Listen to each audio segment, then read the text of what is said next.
This is the Benefits Buzz Podcast, your weekly pulse on what's happening in the world of employee benefits. Brought to you by your friends at WEX, who believe in simplifying benefits for everyone. Now listen up and let's get buzzed! Hey everyone, welcome to another episode of Benefits Buzz. I'm your host, Eric Pilla, and I'm joined as always by my co-host, Kelsey Burgad. Kelsey, I miss saying that, Kelsey Burgad. It's like I can't help but do an announcer voice every time I say your name. I have a feeling it's going to be a recurring thing every week. We'll just make sure we just add it into the agenda. Yeah, fair enough. Thank you for just putting up with that. Well, I'm pumped for this episode. You know, we're rolling on to episode 2 in season 4. Back in our houses. What's that? Back in our houses again. We're still back in our houses. I think, yeah, I know. This is going to be the same thing until June, I have a feeling. So get used to this beautiful study I'm in. That's great. It does. Good. Well, and for those of you listening, don't forget, we do have a video version of our podcast, so check it out. You can get to see all of our guests in live HD, hopefully. So this week we're talking about, I love this topic. We're talking about debunking HDHP myths, right? Like, I don't know, 2021 could be a big year for high deductible health plans and HSA and the like. And I think there's still, like, I don't know how many times we've said this, Kelsey, but there's still like these myths around like HSAs and high deductible health plans, and I'm just tired of it. And so I want to do like a myth busting episode where we just kind of talk about like, hey, you know, maybe the delta between those deductibles isn't quite as much as you think it is. And what are some other cool things about HSAs that maybe we're just not realizing? I think it's going to be good. I'm super excited about it. I mean, I'm even one of those people that I think up until a year ago, I maybe believed some of these myths, but I've come a long way working at WEX. So. Well, that's the scary thing, right? I literally work for a company that's vested interest in HSAs and HDHPs, and it took that realization to be like, hey, I worked here for a year and I just found this out now. I can't imagine to the layperson and the HR professional who's listening be like, oh, I think I know a lot about these, but maybe you don't know what you don't know. And that's why we've got one heck of a guest on the show. Today, we've got our guest, Bill Stuart. He's the Director of Strategy and Compliance at Benefit Strategies. Bill, welcome to the podcast. Thanks, Eric and Kelsey. Looking forward to a great conversation. Yeah, we are looking forward to having you. This is kind of a big one for me. I want to tell you the story, Bill. So I started at WEX about 2 years ago, and on my first day at my desk in my cubicle, if you will, I literally had like the balloons, and I had like the welcome note and some fun marketing, you know, tchotchkes that they were giving to me. And right next to all that was a beautiful book written by Bill Stuart on HSAs. And that was sort of my gift that I got, like, welcome to WEX. You're going to want to read this book. So while I would say you maybe didn't write the book on HSAs, you've written a book on HSAs and multiple books on HSAs. And if there's one person that we wanted to come on the show to really dive into some of these myths, it was going to be you. So we're pumped to have you. You didn't tell the other side of the story, Eric, and that is there's only one copy of the book, and you had to give it up with the next new hire. Didn't you? The bad thing is, Bill, is that it is in the office. We haven't been able to get back in since last year. So I actually asked Eric this morning when we were, chatting about this episode. I was like, hey, you need to share that book with me. I know. Like, I wanted to hold it up in my office, but it's still stuck along with my my glasses, and who knows what's in my desk from a year ago. It's available as an ebook. You can download it. There you go. I love it. There it is. There's the author. I always sell him his book. I love it. Well, let's talk about that. That's maybe my first question for you, Bill, as we dive in, right? You've written several books on this, specifically on HSAs. And I have to know, like, how does one get moved and inspired to write a book on HSAs? How did that whole process come about for you? It was actually easier than I thought in some ways. I was working for a regional insurer about 10 years ago, and I had been involved with health savings accounts since the beginning. I'd done a lot of continuing education with brokers. So they kind of kept coming to me with questions, and they started calling me the HSA guru in the market. And so I was their answer guy. And I found I kept answering the same questions again and again and again. I said, I might as well write a book. And And suddenly a light goes on. Mhm. And I wrote a book in like 175 questions in a question and answer format, just a simple real life question, most of them that I'd been asked, an explanation in plain English, and then the citation from the IRS or other government agencies. And the beauty of it was like a 450-page book, but the IRS wrote half of it for me. It's just a matter of putting things in the right place. So yeah, I wrote that book. And then when someone asked me a question, I'd say, see question 63 in my book. Right. And so that's how that book came about. And it was published privately by the insurer I was with. So you can't get it on Amazon. It was just given out as gifts to clients. About 4 years ago, I started having conversations with Jason Cook at WEX. He's one of the HSA guys that I'd known in a previous life. And we kept talking about when the financial and retirement advisors were going to start getting on to health savings accounts. And about 3 years ago, he called me and said, Bill, they finally get it. And he related an experience he had at a trade show, which told me that, yeah, he's right, they do get it. So the second book I wrote, which is called HSAs, the Tax Perfect Retirement Account, is really designed for financial advisors, investment advisors, retirement advisors, and I guess new employees at WEX. So it really focuses, it really goes beyond health savings account compliance. All the important stuff is in there, but it really walks people through HSAs and Medicare and the issues around that as you get toward retirement age, but also using it earlier in life as a retirement account and why it's better than a 401k, it's better than an IRA in terms of tax treatment. And the money you put in there ultimately goes a lot farther in retirement than it does in one of those other accounts. Sure. That's perfect. I mean, you literally took the old rule or the old saying that people had where it said, if I had a nickel for every time somebody asked me something, and you turned it into a nickel for every time they ask you. Exactly. It was a lot of work writing the book, but ended up saving me time on the back end. That's awesome. Refer to page 65. I love it. Exactly. Okay, so let's dig into these HSA myths or the high deductible health plan myth. So I think the term high deductible health plan has always bothered me, right? Because right out the gate, it's kind of got a little bit of a negative connotation to it versus, some people in our industry really call it a health savings account or HSA qualified health plan. So the question that I have for you is, in general, for those who maybe don't know on the call, how does a high deductible health plan or HSA qualified health plan compare to a traditional health plan? Yeah. So first off, I've got to say Congress, they're very poor marketers. You would not call it a high deductible health plan. You'd call it a low premium plan. You'd call it an HSA qualified plan, a tax saving plan. You wouldn't call it a high deductible health plan. Back in 2004, when the legislation actually came out at the end of 2003, a deductible of $1,000 for self-only coverage, $2,000 for family, that was truly a high deductible health plan, and that was high for the market for that era. Today, those minimums have increased to $1,400 and $2,800, although a lot of plans have them higher. But according to Kaiser Family Foundation, the average premium in small group plans among people who have deductibles, people who have deductibles, is to more than $2,000, $4,000. So in a lot of cases, high deductible health plans, HSA qualified plans, deductibles are no higher than a regular plan, and yet that regular plan does not qualify you to open and fund a health savings account because there are copays for office visits, there are copays for prescription drugs, whatever. There's something that's not covered right for it to be a to be HSA qualified plan, even though you have as much out-of-pocket responsibility with those as you do with an HSA qualified plan.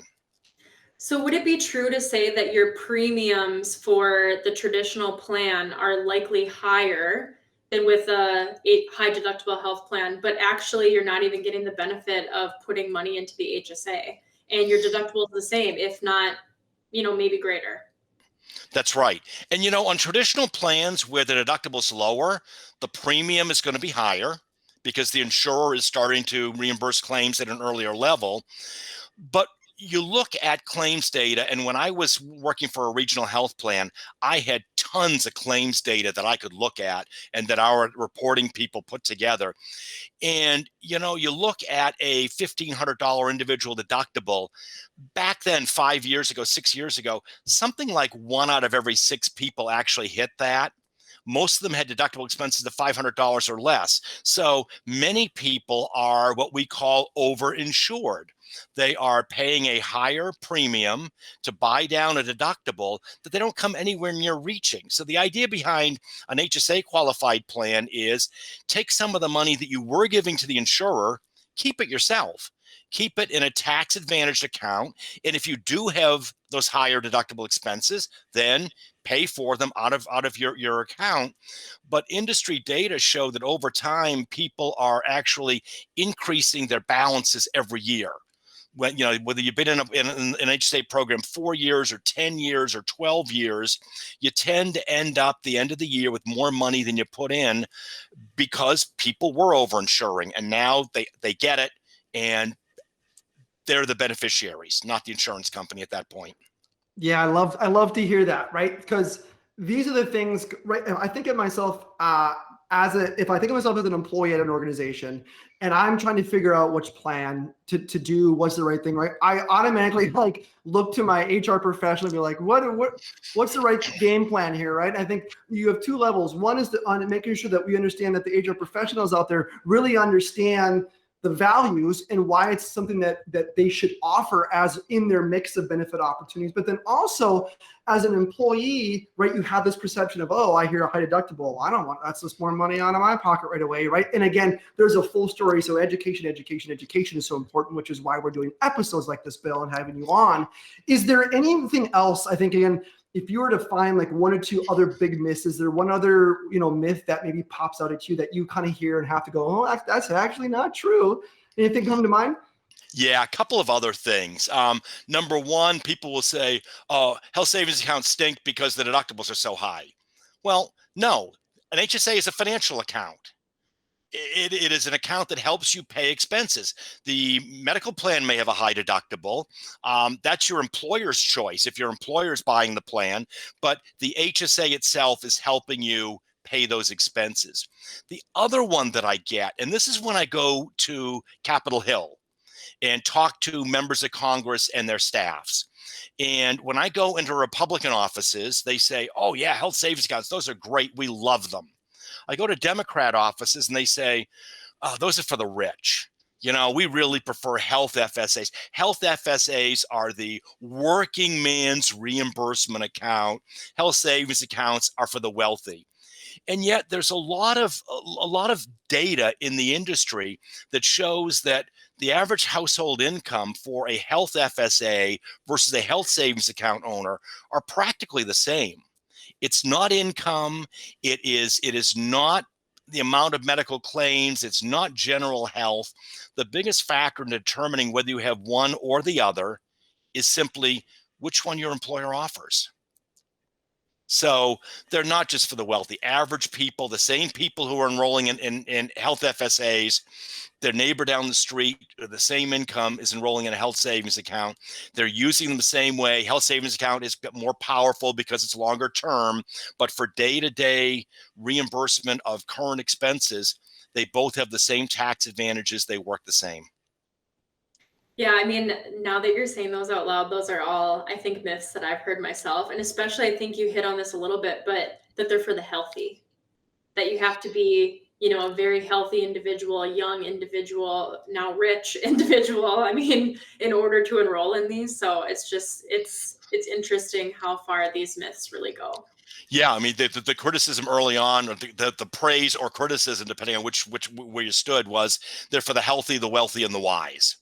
And, they really, originally they probably were.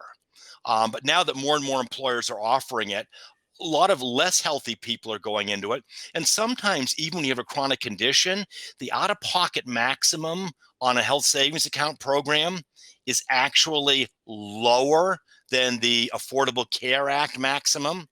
So you could get stuck with a $15,000-$16,000 out-of-pocket max in a family with an ACA plan. The ceiling in 2021 for a family for an HSA qualified plan is only $14,000. So you may end up even getting better coverage if you have a chronic condition. The other thing is sometimes employers are positioning these plans with a combination of less premium that you're paying out of your pocket and an employer contribution where you're actually covering the full deductible. So you come out ahead on an HSA qualified plan at the end of the year. You may have a cash flow crunch at the beginning of the year because you haven't gotten your whole employer contribution. You haven't realized all the premium savings. But at the end of the year, in many cases, you come out ahead, again, depending on how the employer positions that plan. Absolutely. I mean, I think, just listening to this, it all comes down to education and how well you prepare when you're choosing your options and identifying your options. I'm putting myself in the shoes that I was in, 6 months ago or whenever open enrollment was for us. And you sit there and you're provided these options, and there's all these terms that, I mean, I'm not trying to age myself here, but when I went to high school and in college, they didn't sit down and be like, this is what a copay is. This is what coinsurance is. This is what deductibles are. I mean, I wish they did. But, when it comes to high deductible health plans versus PPO, and you're thinking about copays, coinsurance, deductibles, what do these plans mean for employers, and how do they go about, educating or helping their participants choose? Not as well as they should in terms of education. So often, particularly when I was with an insurer, I would go to open enrollment meetings, and I would be talking about the health savings account at the end of the meeting, and I'd listen to one of my colleagues drone on for 35 minutes talking about the changes in the regular HMO they'd had for 10 years. And the only thing that changed was the copay. And then they spend 10 minutes on the new HSA qualified plan. And then by that time, we have 10 minutes left to do the health savings account, dental, vision. And then the broker says, okay, Bill, you got 5 minutes to talk about health savings accounts. And those people are already tuned out. When the insurance rep said, here's a high deductible health plan, boom, they're done. What I have found that employers really need to do is start the education process 3 or 4 months ahead of open enrollment and talk about just health savings accounts. Get me in there for a couple of meetings with employees, and let's talk about the power of this financial account and how you can use it for immediate tax advantage, and how you can reimburse your current expenses tax-free, and how you can put extra money into it for long-term expenses, whether in retirement or, you're 25 years old, you're eventually going to get married, you suddenly have a spouse and kids, expenses go up. Well, you've saved some money while you're young and single to put into that. So if we have that kind of education up front, and then open enrollment focuses on the medical plans and the differences, by the time open enrollment comes, people understand the account and they're not rushed into making a decision. They can separate the financial account from the insurance. That sets things up a lot better. The other thing I've had a couple of clients do, which I thought was really interesting, colleges. So, they've got a more sophisticated workforce, or so they think. Not always, but they will hire financial planners who will come in and they will give each employee a half-hour complimentary session to talk about their medical options. And I always meet with the financial planners ahead of time and talk about the health savings accounts, and they understand that. They understand how the employers position the two plans, 3 plans, whatever, and they will give a half-hour free consultation, which I think is great. And then what the financial advisors get out of it is most people don't have a financial advisor, and if you want to come on and be a permanent client at a discounted rate, go ahead. But you do get some objective person, not your next door neighbor, not your auto mechanic, not your coworker, not a supposedly biased HR person, but a legitimate financial planner going through the math. Because a lot of times people, they try to do the math themselves, and either they don't do it right or they do it right and they say, that can't be right. How can I save $300 over the course of the year being on a high deductible health plan?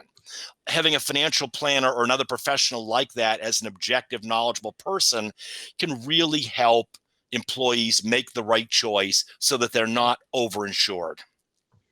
I love that. Like, I love those scenarios. I think that's the intricacy with HSAs, right? There's more to the story. There's more, right? And it can benefit you in multiple ways. And I think it takes education for someone who thinks they're just choosing just for a health plan I want to use just for this year, to know that there's more that is available to them. And I think that has to come through education. So we put a little bit of the challenge on employers and our HR professionals listening to kind of help their employees with that education, right? Like, educate yourself and then educate your employees. And we actually have seen some research where even having contributing up to like just as little as $50, saying like, hey, we're putting some money in here, that's gonna have them participate more and see more, attraction and usage of their HSAs. What else do you think, Bill, when we think about, maybe if I shift from the employer now to the actual employee, what are some factors that they should be thinking about when they choose, right? So we're trying to educate the employers here to make sure they can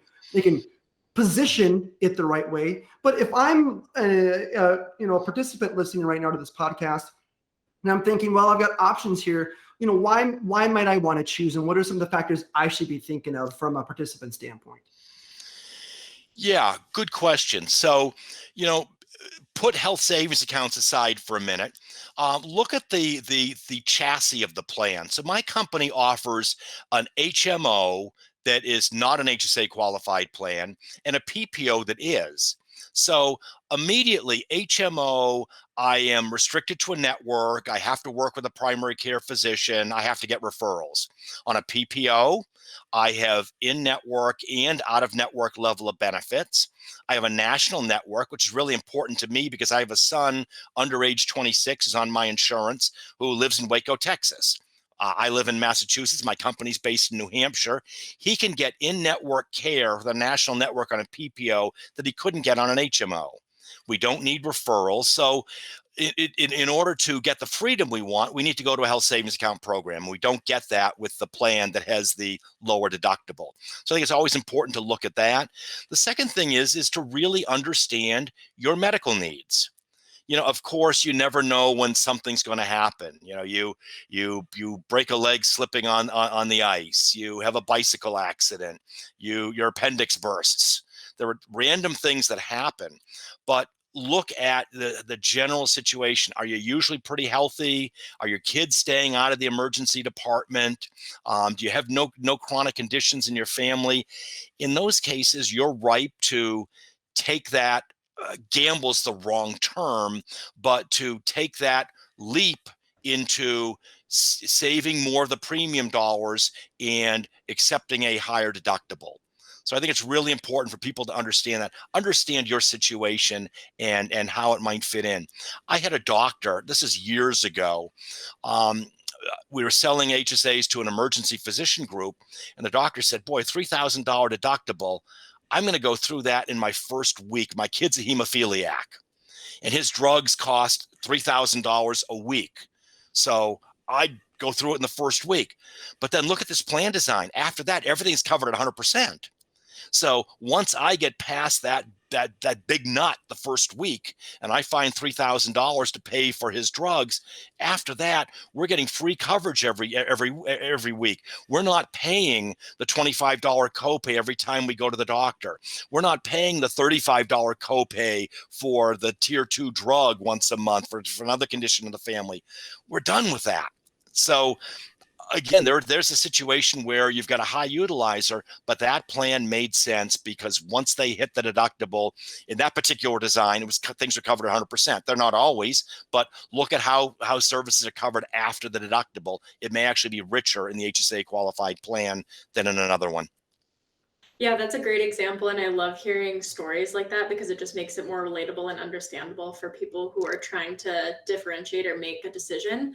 And I think it just comes back to what you said earlier, right? It's like understanding and knowing your individual situation. And so sitting down with someone who's objective, like a financial advisor, and saying like, here is my situation, help me navigate this. So, I just think about my own situation because I'm trying to, relate this to myself. And I am in an HSA. I also have a 401k. I also have an IRA, and I just think about the HSA, it's a savings account, right? And so people are saving for whether it be retirement or even emergency savings, like the ER visits, that kind of thing. So what tips do you have for employees who are enrolled in multiple, savings and or retirement style accounts? How do they go about, diversifying their contributions? First thing I would say is, you know what? Save. The biggest thing you can do is save, and what account you put it in will make a difference, but saving versus not saving is the biggest difference. So it sounds, Kelsey, like you're someone who understands and is putting away a portion of your salary for the future, which is great. And far too few young people do that. A lot of financial advisors are coming up with a strategy that I think is going to work for the right person. It won't for everybody, and I'll explain why in a minute. But the idea that if you're going to put $5,000, $10,000 a year aside for retirement, it used to be you put all of that into your company 401k. Or if you didn't have a 401k, you'd put as much as you could into an IRA. And those are great. They have some tax advantages, but not full tax advantages. So one strategy is put enough money into your 401k to get the full employer match, because that's free money. My employer gives 100% match on the first 3%. So I get an instant 100% return on my money. That's perfect. So I'm not going to forego that for anything. There are no tax savings in a health savings account they're going to make up for free doubling my money overnight. But then the next money, consider putting that into a health savings account. Now, the caveat is you got to make sure you don't spend that money. If you decide I'm going to put $8,000 aside for retirement, I'm going to put $4,000 in my 401k and $4,000 in my health savings account, which you can do if you're married. Then you go spend $2,000 of that. Well, now you've saved only $6,000 for retirement. So it's really important that you cut up the card or create a second. You can have more than one health savings account. You can put some money regularly into the second account, and you don't touch that money. But putting some of your retirement savings into a health savings account does two things for you. Well, more than two, but let's go with two for now. Number one, your 401k money is subject to payroll taxes, 7.65%. So $100 going into a 401k, $7.65 of payroll taxes coming off the top. The same $100 going into a health savings account is not subject to that. So all $100 are going in. So you get a little bit of a bump going in. But on the backside, when you take money out, it's always going to be taxable when you put it into a traditional 401k. It's going to be tax-free if you take it out in retirement or anytime later in life for qualified expenses from a health savings account.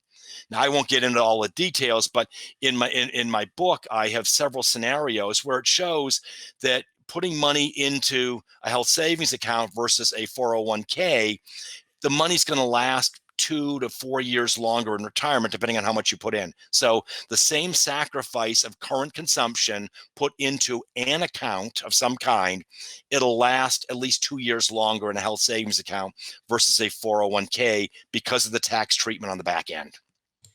I love that. There's a reason your book is called The Tax Perfect Retirement Account. I mean, those are the little nuggets that I think that make the light bulb go on, that an HSA, you need to think of an HSA in a whole different way. And I know we've just hit the tip of the iceberg and there's a lot more to share. But we do need to wrap the podcast. Bill, you've got so much, you have this wealth of information, and I want to make sure you let our listeners know where can they follow you on social media? Where can they pick up your book? Hit them with all the good information, please. Okay, be happy to. I'm on LinkedIn, and I publish a couple of articles every week on LinkedIn. HSA Monday Mythbuster, where I try to bust the myths. We had a chance to talk about a few today, but you'll get 50 to 52 of those a year. And also HSA Wednesday Wisdom, which was actually inspired by a WEX colleague, a former WEX colleague of yours. And that will talk about anything with health savings accounts. How to file your Form 8889. What are people, how are people saving and investing in health savings accounts? Trends, tricks, legislative updates. You can look me up on LinkedIn. It's William G. Stuart, Stuart, and ask to be connected to me. I'd be happy to do that. That way you'll get them delivered to your LinkedIn feed every Monday and Wednesday. As for my book, it's called HSAs, the Tax Perfect Retirement Account. And Eric, you said you loved that name. I can't take credit for Tax Perfect. I was sitting 8 or 10 years ago with someone at a leading mutual fund company that was just getting into the business. And we're talking about tax advantage accounts. And he said, we don't even talk about HSAs as tax advantage. They're tax perfect.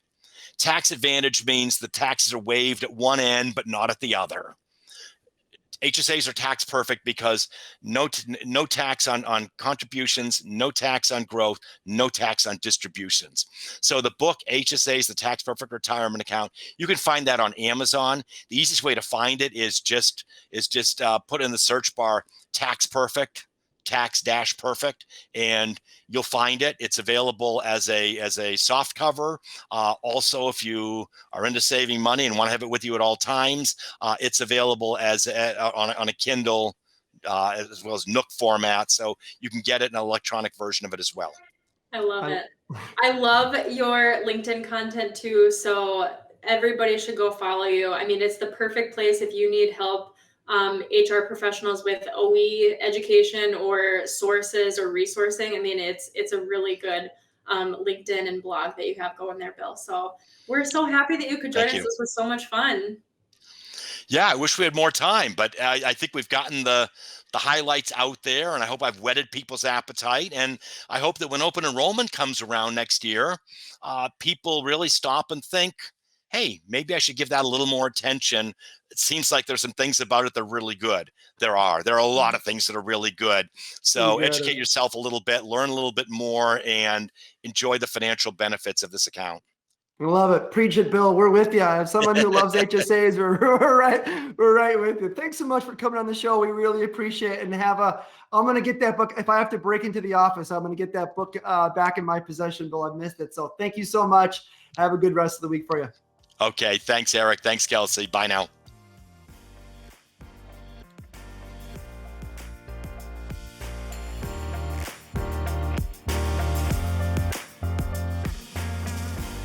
WEX is in the business of simplifying benefits for everyone.